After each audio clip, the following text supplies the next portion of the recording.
Bismillahirrahmanirrahim. Assalamualaikum warahmatullahi wabarakatuh. Bapak-bapak, ibu-ibu, mas-mas, mbak-mbak, khususnya adik-adikku sekalian yang dirahmati Allah dimanapun Anda berada. Kembali di IIP Channel bersama saya IIP Wijayanto. Kali ini kita akan membahas tema mantan tiba-tiba ngajak balik duluan, justru ketika kamu sudah benar-benar tidak berani mengharapkannya lagi. Jadi sesuatu yang sangat manusiawi ketika kita benar-benar sudah tidak mengharapkan mantan kembali, tidak berani bahkan berpikir berkhayal mantan akan kembali, karena kita khawatir kita akan kecewa. Kenapa demikian? Karena mantan menunjukkan tanda-tanda tidak akan pernah kembali. Bagaimana dia mau kembali ya? Saat kita melihat kemesraan yang dia tampilkan bersama orang ketiga di media sosialnya.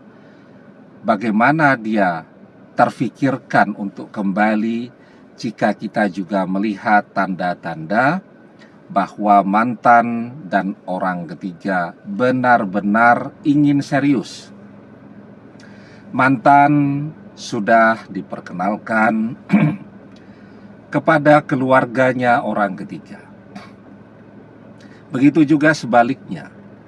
Orang ketiga sudah diperkenalkan kepada orang tuanya mantan. Sesuatu yang mungkin bagi kita itu juga hanya bisa terjadi jika ada keajaiban. Jangankan diperkenalkan kepada orang tuanya, orang ketiga ya, orang tuanya mantan mendengar nama kita saja sudah ngamuk-ngamuk. Setiap kita memohon untuk bisa ketemu dengan mereka, mereka selalu menolak dengan keras. Sesuatu yang sangat berbeda ya dengan apa yang mereka lakukan dengan orang ketiga. Orang ketiga disambut dengan bahagia, dengan segala kehormatannya, dengan setinggi harapannya, dan seterusnya. Nah, sehingga dengan realita yang kita lihat itu, ya, dan semuanya kan dipamerkan di media sosial, mantan dan media sosial orang ketiga, sehingga ya kita bisa tahu semuanya. Sehingga mungkin pelan-pelan kita menutup pintu hati kita rapat-rapat, agar jangan berharap untuk mantan kembali lagi. Begitu juga kita mengalihkan pikiran kita agar jangan sampai berpikir mantan bisa kembali, karena kita takut kecewa ya. Karena ketika kita berharap yang tinggi gagal, dan itu sesuatu yang menyakitkan. Kita sudah belajar kepada pengalaman bahwa ketika kita masih ngejar-ngejar mantan, yang kita dapatkan adalah penolakan. Ya, dan itu sesuatu yang menyakitkan. Sudahlah dikhianati, ditolak pula untuk kembali bersama lagi. Itu kan seperti sudahlah jatuh, tertimpa tangga pula. Nah, maka kita belajarkan kepada masa-masa yang sangat menderita itu, dan kita tidak berani untuk berharap agar mantan menjadi milik kita lagi. Tetapi justru banyak sekali terjadi saat seseorang sudah tidak mengharapkan mantannya, tiba-tiba mantannya muncul lagi. Nah, kenapa demikian? Sebelum kita bahas lagi lebih jauh ya, jangan lupa teman-teman yang baru menemukan channel ini untuk memencet tombol subscribe dan menyalakan lonceng notifikasi agar Anda selalu mendapatkan pemberitahuan video-video terbaru dari channel kesayangan kita ini. Dengan subscribe, doa-doa kita selalu terhubung sehingga kita selalu bisa berdoa bersama-sama ya. Dan jangan lupa subscribe itu gratis ya. Nah, jadi kenapa demikian? Karena ketika manusia pasrah, dia sudah lagi tidak berharap kepada sesama manusia. Ya, karena mengharapkan manusia itu justru kita tidak mendapatkan apapun, yang kita dapatkan adalah kekecewaan. Satu-satunya tempat dia bersandar sekarang adalah kepada Allah. Dia pasrah dengan apapun yang Allah berikan untuk hidupnya. Dia yakin apapun yang Allah pilihkan untuknya, apakah bersama mantan ataukah tidak bersama mantan, itu semua adalah yang terbaik. Kalau dia bisa kembali bersama mantan, maka itu adalah yang terbaik. Tetapi ketika dia tidak bisa mendapatkan mantannya lagi, dia juga yakin itu adalah yang terbaik.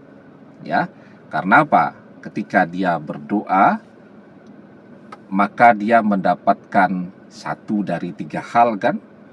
Yang pertama, doanya terkabul. Yang kedua, doanya disimpan untuk hari kiamat nanti. Dan yang ketiga, dia dihindarkan dari mudarat.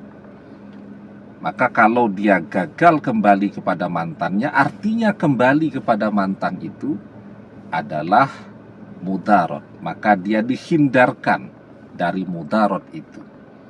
Maka apapun yang Allah pilihkan untuk dia, dia yakin itu yang terbaik. Dan dia tidak bertanya-tanya lagi, kenapa ya Allah harus begini, kenapa ya Allah harus begitu. Dia pasrah kepada Allah karena Allah yang maha tahu. Wa asa an takrahu say'a wa huwa khairul lakum, wa asa an tuhibbu say'a wa huwa syarrul lakum, wallahu ya'lamu wa antum la ta'lamun. Boleh jadi kamu amat membenci sesuatu, padahal ia amat baik bagimu. Dan boleh jadi kamu amat mencintai sesuatu, padahal ia amat buruk bagimu. Dan Allah maha mengetahui, sedangkan kamu tidak mengetahui. Ya, nah, jadi ketika dia pasrah kepada Allah, maka disitulah keajaiban akan terjadi. Pertolongan Allah akan turun. Dan Allah akan memilihkan yang terbaik untuknya. Dan doa-doanya akan Allah kabulkan. Wa may yattaqillah yaj'al lahu makhraja wa yarzuqhu min haitsu la yahtasib. Dan barang siapa yang bertakwa kepada Allah, niscaya Allah akan memberikan jalan keluar untuknya. Wa yarzuqhu min haitsu la yahtasib, dan Allah akan memberikan rezeki dari arah yang tidak pernah terfikirkan olehnya. Wa may yatawakkal 'alallahi fahuwa hasbuh. Ya. Dan barang siapa yang bertawakal, berserah diri, pasrah kepada Allah, niscaya Allah akan mencukupkan seluruh kebutuhannya. Ya, wa may yatawakkal 'alallahi fahuwa hasbuh. Itu yang amat sangat penting untuk kita renungkan. Itu kenapa kita harus pasrah. Setelah jungkir balik semua usaha, kita coba. Dan itulah jawaban kenapa ada begitu banyak orang yang kita lihat di sekeliling kita, ya, saudara-saudara kita, mantannya balik justru ketika dia sudah tidak ngejar-ngejar mantannya lagi. Mantannya balik ketika dia justru sudah move on. Mantannya tiba-tiba ngajak balik duluan ketika bahkan dia sudah tidak berani untuk mengharapkan mantannya kembali lagi. Bahkan sudah tidak pernah membicarakan mantannya lagi. Karena keajaiban pertolongan Allah selalu datang untuk orang-orang yang pasrah, bersandar, dan berserah diri kepada Allah. Demikian, semoga bermanfaat. Wallahu a'lam bissawab, billahi taufik wal hidayah. Assalamualaikum warahmatullahi wabarakatuh.